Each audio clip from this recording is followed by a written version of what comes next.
Good evening, everyone. Tonight we welcome the former Minister of Foreign Affairs of Bangladesh, Dr.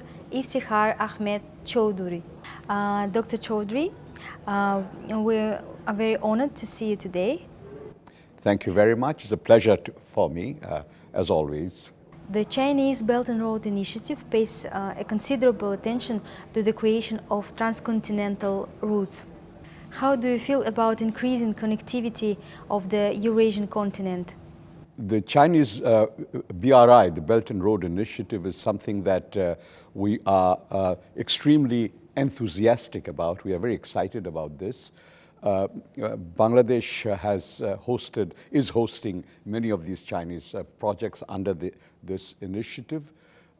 As you know, in the subcontinent, Pakistan is a very major recipient, major partner.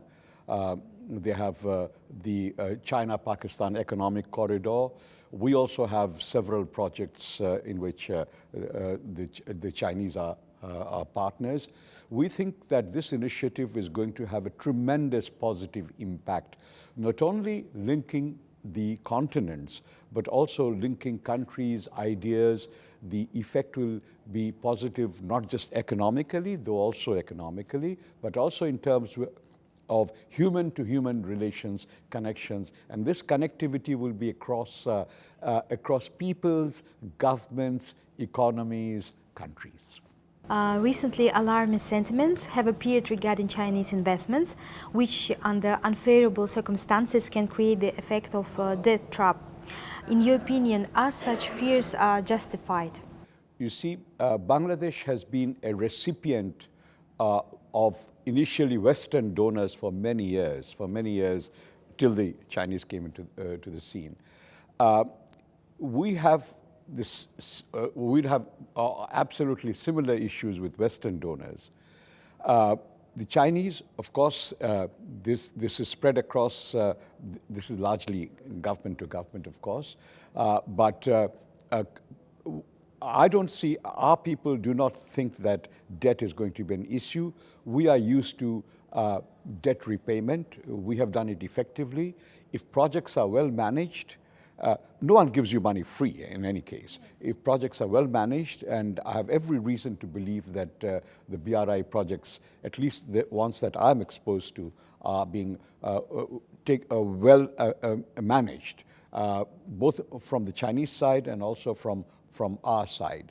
So I do not foresee a problem of this kind. I know that there have been problems in Sri Lanka, but mind you, each country has unique circumstances.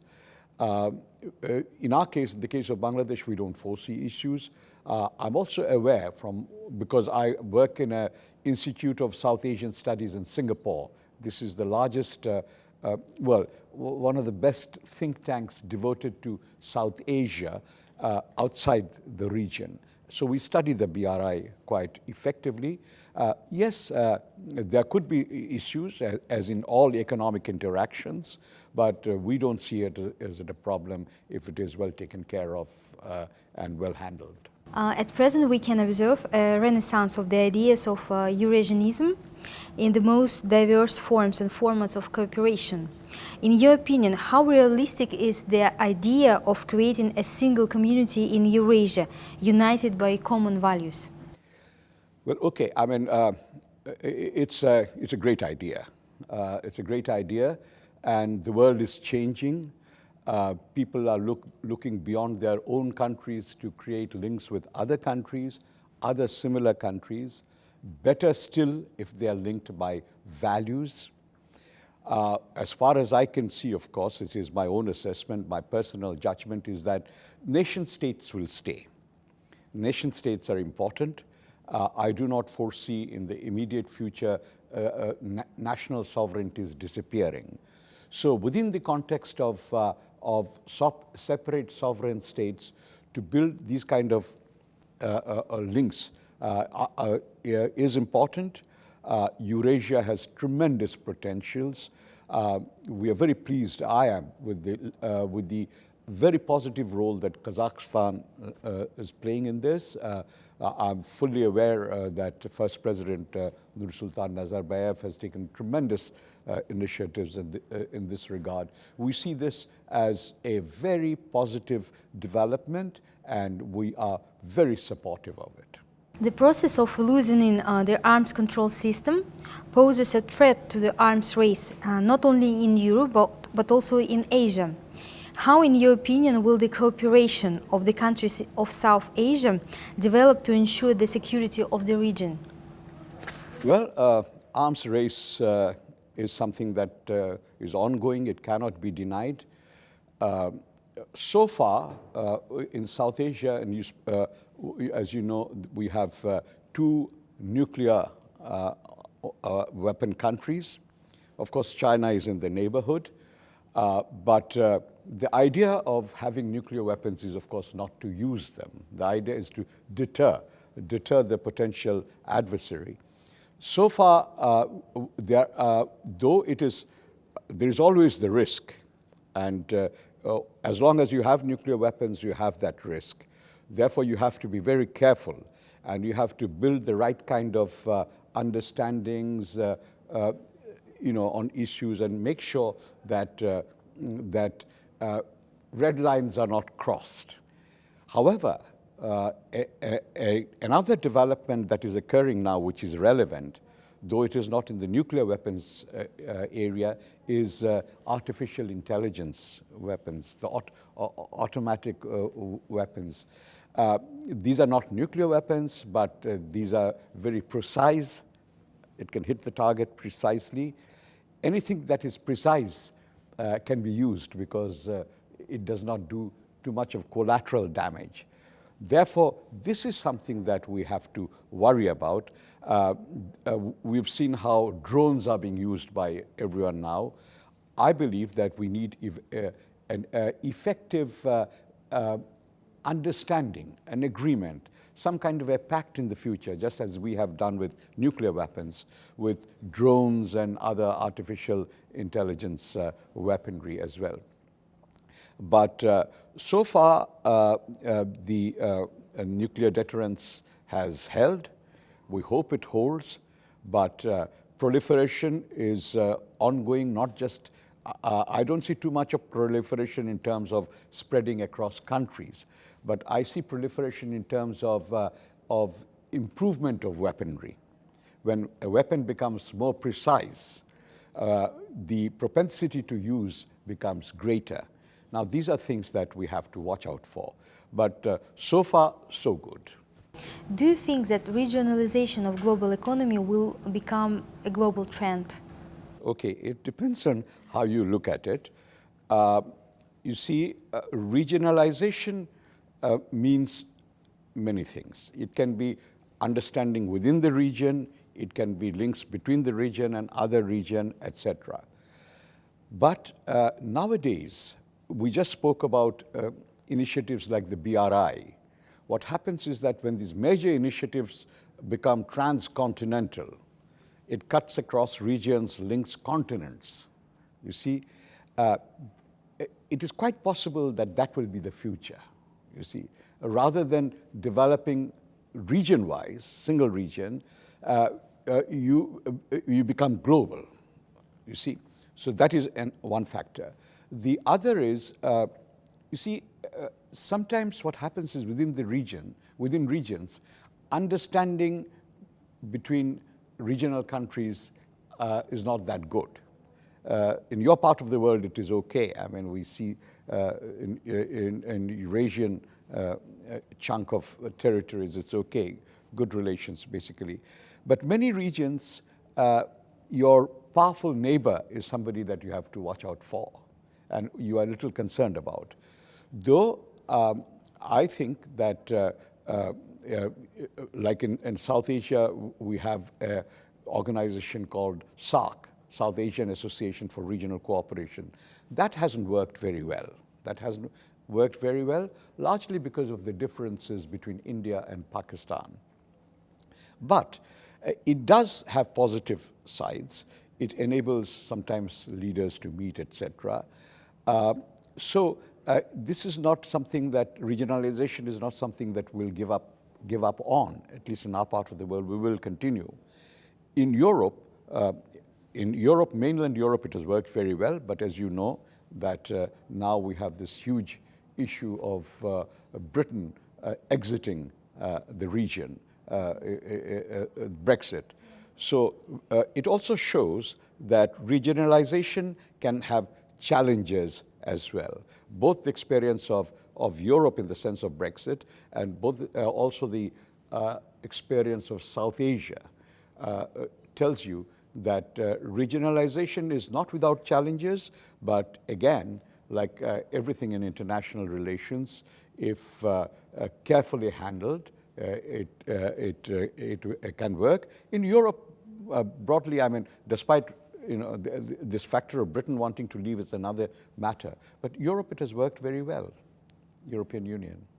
In your book, Afghanistan, The Next Phase, you examine in detail the current state of affairs of the country, focusing on the economic future of Kabul after the final withdrawal of the US troops. How, in your opinion, will the situation in Afghanistan develop in the medium term? I was a co-author of the book, Afghanistan, The Next Phase. We had made some suggestions with regard to how the neighboring countries can assist Afghanistan in the future after US withdrawal. But things in Afghanistan, you see, like they say that you never step into the same river twice. So the river changes. Afghanistan changes like a river, and even quicker sometimes. There will be difficulties with the United States withdrawal. We see that at this point in time, Pakistan is assisting the United States in this process. They're working together. We hope it works out. But you see, the possibility of a Taliban control cannot be ruled out. Taliban, in any case, controls vast territories of Afghanistan. However, we have another point of view. From Bangladesh, we have a very major NGO called BRAC. Now, BRAC is involved in development in Afghanistan at very grassroots level. BRAC, by the way, is the world's largest NGO. And it empowers women, it educates girls, it gives microcredit, etc. The whole idea being, if you develop at a local level, if you introduce development, the chances are people will become more involved with this process, and at a central level, the level of Kabul, the conflict will, the possibility of the conflict will diminish, but it is only a hope. The recently announced course towards a reapproachment between Beijing and Delhi is fundamentally changing in situation in the Pacific region. How do you assess the prospects for enhancing cooperation between China and India? Well, yes, okay. I mean, China and India are the two major protagonists, the two major powers in Asia. We see perhaps the next century as this century as the Asian century. However, it's as we see, and it's well known that China is forging ahead. China has other issues to worry about, the relations, which is also worrisome for all of us, relations with the United States, for instance. You see, that is probably what they call China's principal contradiction. With India, there are differences in the way they approach societal issues, development issues, governmental management, etc. There are border issues, border problems. But the kind of policy that it seems to me that they are following is you pick the low-hanging fruit. First reach agreements on smaller issues and shelve the differences for now. So that is what President Xi and Prime Minister Modi, it seems to me that they are engaged in a process of this kind. It's very heartening that they are meeting as regularly as they are doing. As you know, very recently they had a meeting in southern India. These meetings generate personal goodwill, and personal goodwill is very key to resolution of even major disputes. So there is, of course, what the Chinese call the Zhongguomang, the China dream, and there is India's aspirations also. So we hope that the dream and aspirations are able to work together so that there is a greater understanding and a win-win situation persists, not just between the two countries, but among all of us who are always affected by when the big powers either collide or they agree. The emerging geopolitical triangle Moscow, Beijing and Delhi is able to become one of the determining factors in world politics. In your opinion, how can relations between these key regional leaders develop? And what points of mutual interest are partners willing to work out most actively? Obviously, I mean, these three are Eurasian powers. They're not the only major powers in the world, of course. There is the United States, which is the largest power. There is European Union, which is a massive economic force. But despite all this, China, India, and Russia constitute a very major segment of the globe. But mind you, they have also had differences in the past. We see today a coming together of Russia and China, perhaps in a way that we had not seen in the 60s. Even when both were communist countries, there were, as you know, problems between Russia and China, and that's more or less disappeared. So in this new era, we see this relationship developing well, and they're becoming a factor in international relations. India is powerful, but India is still very much a developing country. But India has such a huge population. India has great potentials. So this effort, if it is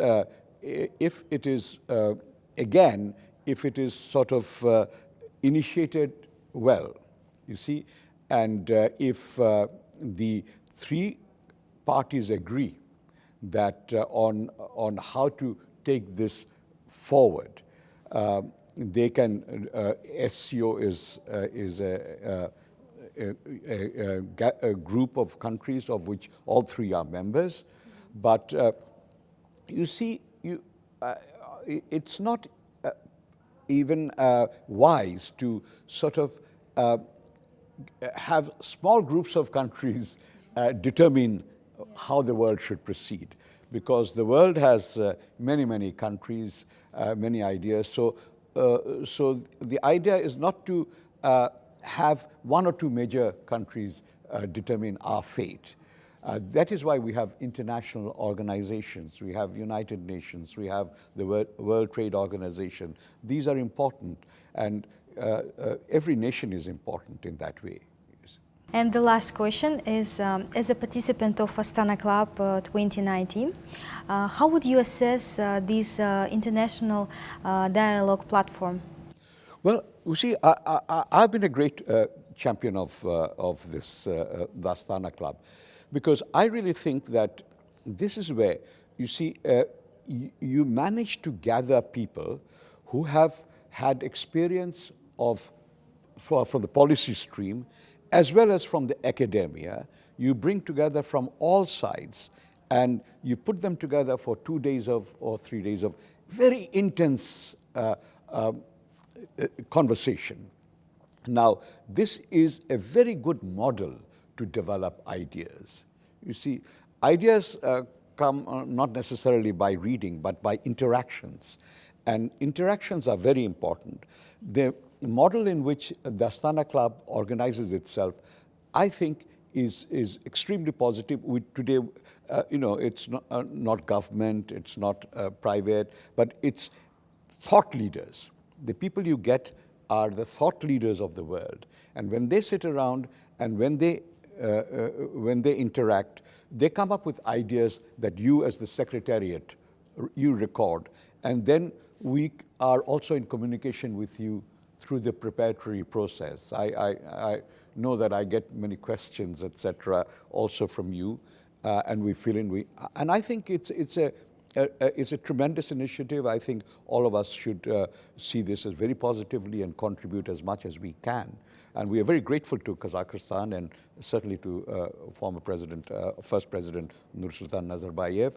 And also President Tokayev is continuing the process. And I'm very heartened, I'm very cheered by this.